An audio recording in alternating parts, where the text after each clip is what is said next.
بسم اللہ الرحمن الرحیم۔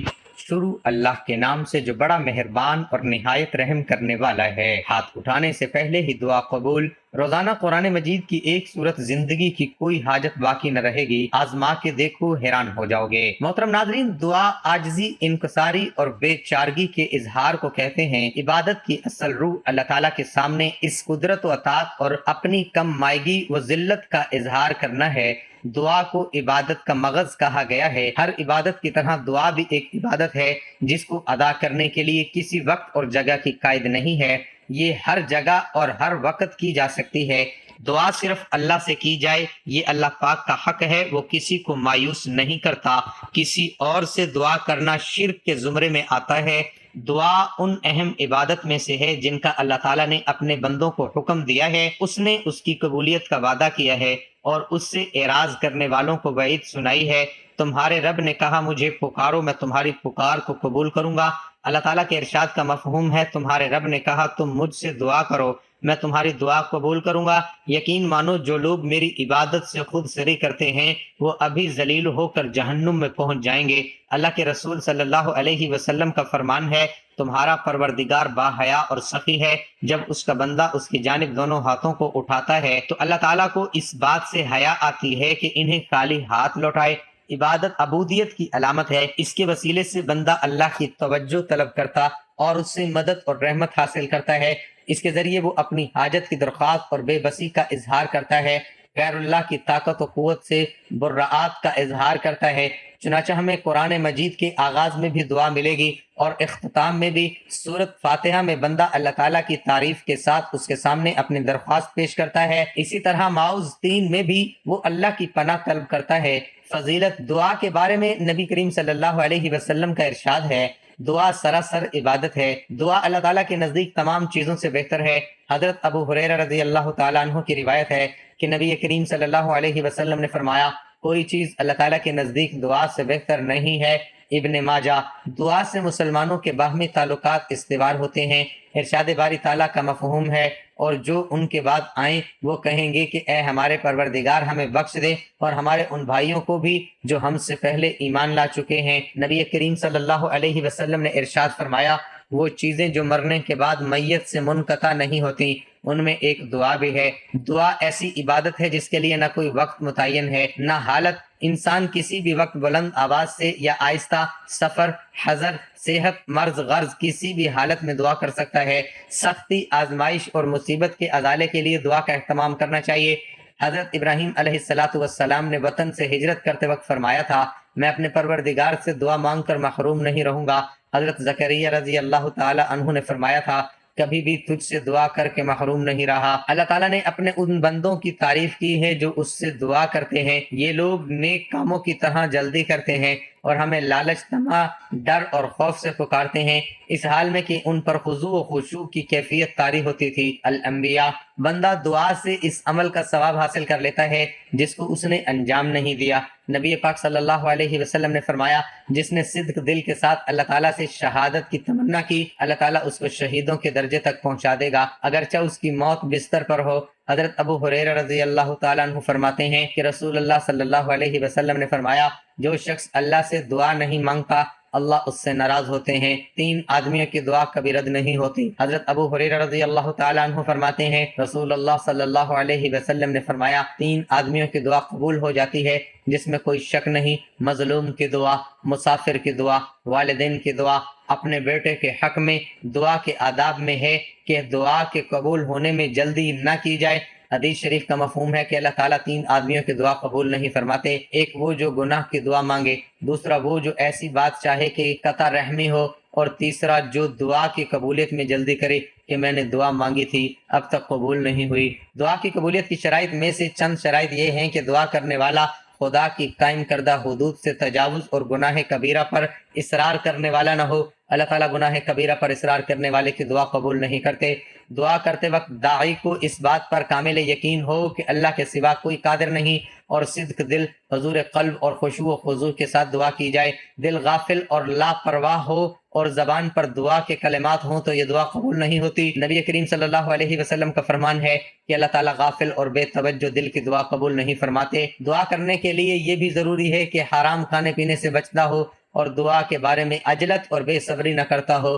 اس کے ساتھ ہمارے پیارے آقا و مولا صلی اللہ علیہ وسلم نے ہمیں دعا کرنے کا طریقہ بھی سکھایا کہ دعا کرتے وقت دونوں ہتھیلیوں کو پھیلا کر رکھا جائے، دونوں ہاتھ مونڈھوں کے برابر ہوں، پہلے اللہ پاک کی حمد و ثنا بیان کی جائے اور آپ صلی اللہ علیہ وسلم پر درود شریف بھیجا جائے، پھر دعا کی جائے۔ دعا کرتے وقت آواز پست اور آہستہ ہو، کیونکہ خود اللہ تعالیٰ نے دعا کے آداب بتاتے ہوئے ارشاد فرمایا ہے، تم اپنے اللہ کو گریہ وزاری کے ساتھ اور چپکے چپکے پکارو۔ تو ناظرین، ہمارا آج کا وظیفہ بھی دعاؤں کی قبولیت کے حوالے سے نماز عصر کے بعد ایک تسبیح اور ایک سورت پڑھنے کا وظیفہ ہے کہ جو یہ وظیفہ کر لیتا ہے اللہ تعالیٰ اس کی تمام دعائیں قبول کرتا ہے، ان کی تمام تنگ دستیاں، اس کی تمام پریشانیاں دور کر دیتا ہے، اس کے لیے آسانیاں پیدا کر دیتا ہے، اس کی اولاد کی قسمت چمکا دیتا ہے، اس کی قسمت کے بند تالے کھول دیتا ہے، اس کے گھر میں رزق دولت کی فراوانی ہو جاتی ہے، وہ بہت خوشحال زندگی گزارنے لگتا ہے، اس کی تمام مصیبتیں رکاوٹیں دور ہو جاتی ہیں، اس کے کام اسی کے ساتھ۔ ناظرین، نماز عصر کی بہت زیادہ اہمیت ہے کیونکہ یہ دن ڈھلتے وقت کی نماز ہے، جس کی اہمیت و فضیلت کے بارے میں آتا ہے کہ انسان جب اس دنیا سے رخصت ہو جاتا ہے اور قبر میں جاتا ہے، اور اگر اس وقت نماز عصر کا وقت ہو تو روایت میں آتا ہے وَالشَّمْسُ ان غروبها، تو قبر میں اس کو میت کو سورج غروب ہوتا دکھایا جاتا ہے، جسے عصر کے ٹائم پہ آپ نے دیکھا سورج غروب ہو رہا تھا، ایک دم خیال آتا ہے کہ نماز پڑھنی ہے۔ جب اس میت کو سورج غروب ہوتا دکھایا جاتا ہے تو وہ اپنی آنکھیں ملتے ہیں، جیسے ہم سو کر اٹھتے ہیں اپنی آنکھیں ملتے ہیں، تو اپنی آنکھیں ملتی ہیں اور دیکھتی ہیں کہ سورج غروب ہو رہا ہے۔ بات تو وہ کہتا ہے کہ مجھے نماز پڑھنے دے، عصر کا وقت جا رہا ہے، مجھے نماز پڑھنے دو، تو فرشتے مسکرا کر کہتے ہیں وہ ٹائم ختم ہو چکا ہے، نماز کا ٹائم اب ختم ہے، اب نماز نہیں پڑھنی، اب حساب کتاب ہوگا۔ تو اسکالر یہ حدیث بتاتے ہیں کہ دیکھیں اس کی فکر کیا تھی، جب وہ دنیا میں تھا سورج غروب ہوتے ہی اسے پہلا خیال یہ آیا ہے کہ میری نماز نہ رہ جائے، کہیں عصر کی نماز نہ رہ جائے، تو میں عصر کی نماز پڑھ لوں۔ اس کے بعد بات چیت کرتے ہیں، یعنی ان کا دھیان ابھی تک نماز کے اندر ہے، اور یہ چیز بہت سے میڈیکل ڈاکٹرز بتاتے ہیں۔ میں ایک لیکچر سن رہا تھا ایک اسکالر کا، انہوں نے بڑی زبردست بات کی، انہوں نے کہا کہ میں نے بہت سے ڈاکٹرز کو لیکچر دیے ہیں، ڈاکٹرز میری محفل میں آتے ہیں تو ڈاکٹرز نے مجھے خوب بتایا ہے کہ آخر جو دھیان یا دماغ میں بندے کی چیز ہوتی ہے جو اس نے سب سے زیادہ دنیا میں کی ہوتی ہے، مرنے کے وقت پہ وہی چیز نکلتی ہے۔ اور واللہ یہ ڈاکٹر نے خود بتایا کہ کچھ جو مریض ہوتے ہیں وہ گانے گا رہے ہوتے ہیں، یعنی مرتے وقت گانوں کے الفاظ نکل رہے ہوتے ہیں، تو یہ میڈیکل سائنس بھی یہی بتاتی ہے کہ ہمارے دماغی خلیوں کے کنیکشن مضبوط جب بن جائیں کسی چیز کے حوالے سے، ظاہر ہے ایک بندہ خاص محفل میں بیٹھ رہا ہے، اس میں ایک خاص طرح کی باتیں سن رہا ہے یا کر رہا ہے، تو اس کے دماغی خلیوں کے کنیکشن انہی باتوں کے مطابق بن جائیں گے، اور پھر ان کے ذہن میں وہی چیز ہوگی، اور جب بھی وہ متوجہ ہونے لگے گا تو دماغ کی وہی چیز ریپیٹ ہوگی جو اصل میں کرتا ہے۔ یہ تو پکی بات ہے۔ تو یہ وہ شخص ہے جس نے نماز کو بہت قبولیت دی دنیا کی زندگی میں، اور اس کی فکر ہی یہ تھی کہ نماز نہ نکل جائے۔ تو یہ حدیث سنانے کا مقصد یہ تھا کہ اس کے لیے نماز کیا کرتی تھی دنیا کی زندگی میں، اس لیے قبر میں جا کر بھی اسے یہی خیال آیا کہ ہائے میری عصر کی نماز نہ نکل جائے۔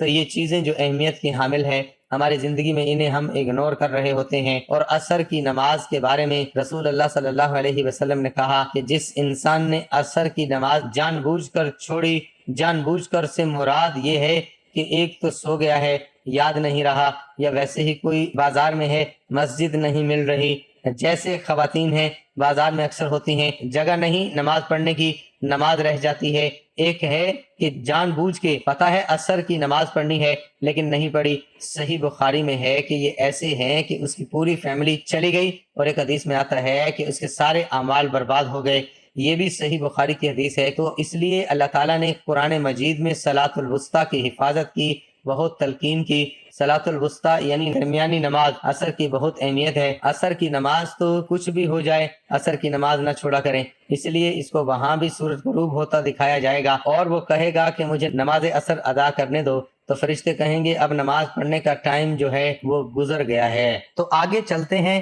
ناظرین، انشاءاللہ آج ہم بات کریں گے بہت اہم چیز کی، جس کی اہمیت یہیں سے واضح ہو جاتی ہے کہ اللہ تعالیٰ نے ہمیں وہ چیز مانگنے کے لیے بہت زیادہ تلقین کی ہے۔ ہمیں دعائیں سکھائیں اللہ تعالیٰ نے کہ یہ دعائیں کرو تاکہ تمہیں یہ چیز نصیب ہو، تمہیں یہ چیز ملے، تمہاری زندگی سنور جائے۔ وہ چیز کیا ہے تو میں آپ کو بتاتا ہوں۔ ناظرین، میں اگر آپ سے پوچھوں کہ ہم دعا کرتے ہیں، ماشاءاللہ سب کرتے ہیں، چاہے جیسا بھی ہے، انسان گناہگار ہیں، ہم سب گناہگار ہیں، نمازی ہیں، بے نمازی ہیں، جیسا بھی ہیں، مسلمان تو ہیں، اللہ سے دعا تو کرتے ہیں۔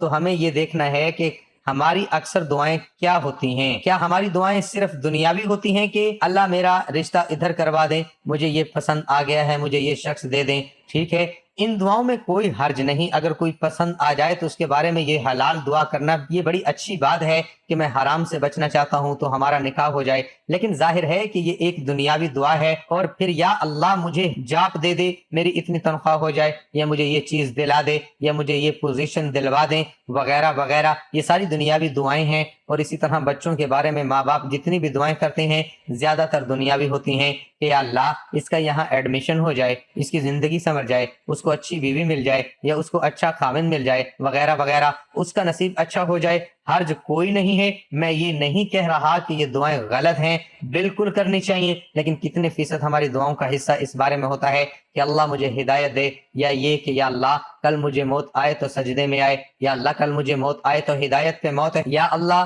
مجھے نبی صلی اللہ علیہ وسلم کی شفاعت نصیب فرما جنت میں، یا اللہ میں موسیٰ علیہ السلام سے ملنا چاہتا ہوں تو مجھے ان کی ملاقات نصیب فرما، کسی صحابی کے گھر کے قریب مجھے گھر دے دے۔ آپ کو معلوم ہے کہ دعاؤں کا طریقہ ہی شفٹ ہو گیا ہے، دنیاوی تو ہیں ہی، لیکن وہ دعائیں جو اہمیت رکھتی ہیں، جیسے ابراہیم علیہ السلام، آپ کی دعا چیک کریں، ان کا تصور دیکھیں کہ کیا مانگا اللہ سے کہ رب اجعلنی مقیم الصلاۃ ومن ذریتی ربنا وتقبل دعا ربنا اغفر لی ولوالدی وللمؤمنین یوم یقوم الحساب۔ ترجمہ، اے میرے رب مجھے اور کچھ میری اولاد کو نماز قائم کرنے والا رکھ، اے ہمارے رب، اور میری دعا قبول فرما، اے ہمارے رب مجھے اور میری ماں باپ کو اور سب مسلمانوں کو بخش دے جس دن حساب قائم ہوگا۔ اے میرے رب میری اولاد کو نماز پر مقیم رکھیں، یعنی اپنے لیے بھی دعا کی، اولاد کے لیے، اور اولاد سے مراد پشتوں میں سے بے نمازی کوئی نہ ہو، ان کا خیال چیک کریں۔ ہم تو مانگتے ہیں بچے کے لیے جاب مانگتے ہیں، ٹھیک ہے، اچھی بات ہے، بچہ آپ کا جاب پہ لگے، بہت اچھی یونیورسٹی میں جائے، پڑھے، لیکن یہ دعا کتنے لوگ کرتے ہیں کہ اللہ میری اولاد اور میری پشتوں میں سے بے نمازی کوئی نہ آئے۔ نمازی بنانا، سب کو اپنا فرما بردار بنانا، عبادت گزار بنانا، رب اجعل لی مقیم الصلاۃ ومن ذریتی ربنا وتقبل دعا ربنا اغفر لی ولوالدی وللمؤمنین یوم یقوم الحساب۔ اے میرے رب دعا قبول فرما، ربنا اغفر لی ولوالدی وللمؤمنین یوم یقوم الحساب۔ اے اللہ مجھے معاف کرنا، میرے والدین کو معاف کرنا، اور مؤمنین کو جو آنے والے ان کو معاف کرنا، اور اس دن ہمارا حساب آسان لینا۔ یہ ہوتا ہے تصور، مقصد، لیڈرشپ، اور یہ ہوتا ہے ایک لیڈر کی دعا کہ کتنے بڑے مقصد کے ساتھ کتنی بڑی دعا کر رہے ہیں۔ اسی طرح نبی صلی اللہ علیہ وسلم کی پسندیدہ دعا آپ کو پتہ ہے کیا تھی؟ ربنا آتنا فی الدنیا حسنۃ وفی الآخرۃ حسنۃ وقنا عذاب النار۔ حضرت عائشہ رضی اللہ تعالیٰ عنہ کہتی ہیں اللہ کے نبی صلی اللہ علیہ وسلم کی پسندیدہ دعا تھی، اور یہ اتنی جامع ہے کہ اس میں ہر چیز آ جاتی ہے۔ یا اللہ مجھے دونوں جہانوں میں سب سے بہتر عطا فرما، ادھر جو بھی آپ دیں گے وہ بہتر دیجیے گا، اور میری آخرت کے لیے بھی اچھا، اور آخرت میں میری امت کے لیے بہترین دیجیے گا۔ تو دعاؤں کا تھوڑا سا طریقہ شفٹ کیجئے، اصحاب کہف کی دعا دیکھیے کہ اے ہمارے رب ہماری رہنمائی کر سیدھے راستے پہ، اور ہماری ہدایت بڑھا دے، اور ہمیں راستہ دکھا، اور ہمیں ثابت قدم کرتے ہیں، اس میں سب کچھ آتا ہے۔ اس دعا میں تو جب بھی آپ کے معاملات آپ کے ہاتھ سے نکل رہے ہوں، آپ کو سمجھ نہ آ رہی ہو میں کیا کروں، میں کہاں جاؤں، مجھے کوئی بات سمجھ نہیں آ رہی ہے، مجھے کوئی راستہ سمجھ نہیں آ رہا، تو یہ دعا کی بہترین دعا ہے جو اصحاب کہف کی دعا ہے۔ اسی طرح بہت سے انبیاء کی دعا آپ کو نظر آئے گی جس میں آپ کو ایک راستہ، امید اور مقصد نظر آئے گا۔ موسیٰ علیہ السلام کی دعا دیکھیں، دنیاوی چیزیں نہیں مانگی ہیں، فرعون سے مقابلہ کرنے جا رہے ہیں، آرمی مانگ سکتے تھے، ہتھیار مانگ سکتے تھے، لیکن کہا اے میرے رب میرا سینہ کھول دے، یعنی مجھے ہمت دے، مجھے وہ حوصلہ اور طاقت دے کہ میں چیزوں کو واضح دیکھ سکوں، اور میرے مقصد میں آسانیاں پیدا کر۔ ہم اللہ سے کتنی دعا کرتے ہیں کہ اللہ میں فلاں کرنے جا رہا ہوں، میں یہ چیز کرنے جا رہا ہوں، میں سفر پہ جا رہا ہوں، میرے لیے آسانیاں پیدا کر، یا اللہ میں خاندانی معاملہ نبھانے جا رہا ہوں، میرے لیے آسانیاں پیدا کر، یا میں جاب کا انٹرویو سے دینے جا رہا ہوں، میرے لیے آسانیاں پیدا کر، میرے لیے بہتری فرما اس میں، اور میری زبان کی گرہ کھول دے، اس میں جو لکنت ہے اس کو کھول دے، تاکہ میں تیرے دین کی بات کر سکوں اور میں اپنے اچھے سے بات کر سکوں۔ اور ہمت مانگی تو ہم نے یہ دیکھنا ہے کہ ہم کیا دعا کر رہے ہیں، کیا ہم ہدایت مانگ رہے ہیں اللہ تعالیٰ سے، کیا ہم اللہ تعالیٰ سے توفیق مانگ رہے ہیں؟ کیونکہ عمر نے کہا تھا مجھے یہ ڈر نہیں ہے کہ میری دعا قبول ہوگی کہ نہیں، مجھے یہ ڈر ہے کہ مجھے دعا کی توفیق بھی ہوگی کہ نہیں۔ یہ بہت بڑی بات ہے کہ میں دعا بھی کروں گا کہ نہیں کروں گا۔ اصل بات یہ ہے کہ یہ تو ناظرین چلتے ہیں آج کے وظیفے کی جانب۔ آپ نے نماز عصر کے بعد جو ایک تسبیح پڑھنی ہے، جیسے ہی آپ نماز مکمل کر لیں اس کے بعد تشہد کی حالت میں بیٹھ کر آپ نے حضور پاک صلی اللہ علیہ وآلہ وسلم کی ذات پر درود پاک پڑھنا ہے۔